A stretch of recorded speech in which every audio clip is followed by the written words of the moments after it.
मध्य प्रदेश के खंडवा जिले में कुछ उद्योगपतियों ने बैंक के अफसर के साथ सांठगांठ कर शासन और बैंक को करोड़ों रुपए के राजस्व का चूना लगाया। लगभग 10 साल पहले एक वेयरहाउस के बैंक लोन से संबंधित मामले में खंडवा जिला न्यायालय में 2 बैंक अफसर सहित 7 लोगों पर गैर जमानती धाराओं में प्रकरण दर्ज करने के निर्देश दिए।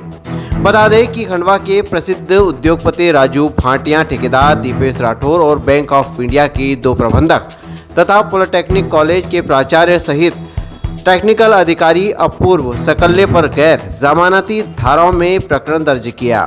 खंडवा के व्यापारी वीरेंद्र अग्रवाल के वेयरहाउस प्रॉपर्टी से जुड़े इस मामले में पुलिस थाने पर एफआईआर नहीं होने पर फरियादी ने खंडवा न्यायालय में परिवारवाद दाखिल किया था, जिस पर न्यायालय ने गंभीर धाराओं में प्रकरण दर्ज किया। अब खंडवा के इन करोड़पति उद्योगपति और पॉलिटेक्निक कॉलेज के प्राचार्य की कानूनी दिक्कतें बढ़ने वाली हैं। मेरा माननीय न्यायालय के प्रति जो है काफ़ी भरोसा रहा। उनने मेरे को जो है वो काफ़ी सराहा है, मेरे प्रकरण को समझा है और प्रकरण दर्ज किया है। मैं आम जन से भी ये कहना चाहूँगा कि अगर इस तरीके के कोई भी प्रकरण आते हैं तो सामने उसको लाया जाए, न कि अन्याय बैंक का सहन किया जाए।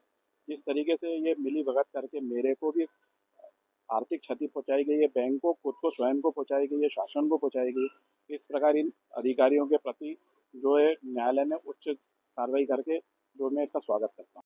मामला संचित में इस प्रकार है कि जो मेरे क्लाइंट वीरेंद्र अग्रवाल हैं, इनकी एक रहमापुर में प्रॉपर्टी थी जो डाइवर्टेड लैंड थी। उस पे इन्होंने Bank of India Civil Lines bank से एक 90 लाख का और एक 30 लाख का लोन लिया था।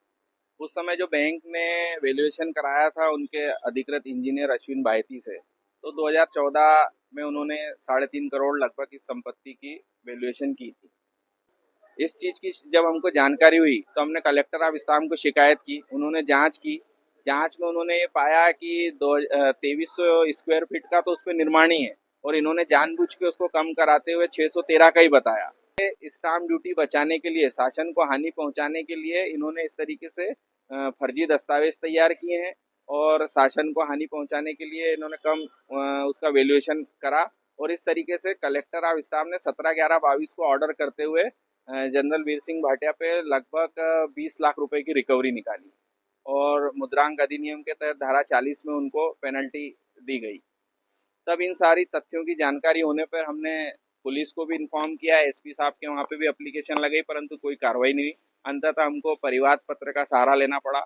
हमने जेएमएफसी कोर्ट श्री मोहन डावर साहब के यहाँ प्राइवेट कंप्लेंट पुटअप की और ये सारे तथ्य बताए।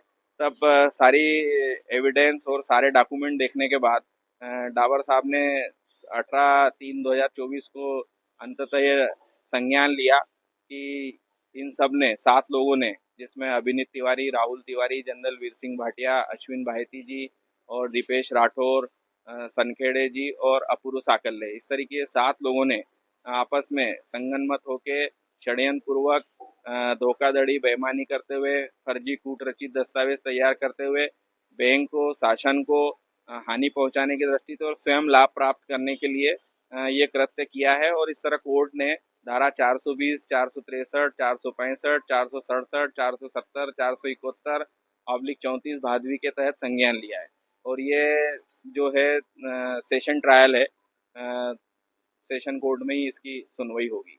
इस तरीके से निर्णय पारित किया और कोर्ट ने माना है कि इन सब लोगों ने मिलकर इस तरीके का अपराध किया है